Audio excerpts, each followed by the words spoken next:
মহিলারা বেশি দুজুকি কোন কারণে? না শুকুর এরা কোল যারা সিরা চালাইবেন এরপরও মাগার মন পাওয়া যাবে না। এরপরে দিয়েন কিতা করবেন, চলতেইব তো, ফালাইবেন খুব। আর জীবনে বিয়া দুইটা করেন না, খুব জ্বালা কিন্তু সাবধান। আমার যুবক ভাইয়েরা, মেরাজের ওয়াজ যা আছে আমি তাই পিতাছি, আপনারা যে দিকে নেন এগুলো তো অন্য সময় কইতাম না, এটা লাইনের মধ্যে কইতেইব, যত সবই লাইনে। এখন নবীরে প্রশ্ন করে, নবী মহিলারা যদি দুইটা কারণে জাহান্নামী হয় তাইলে মহিলারা বাঁচার উপায় কি?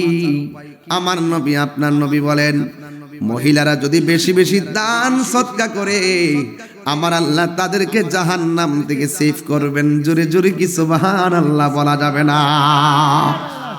দেখবেন কিছু কিছু মহিলা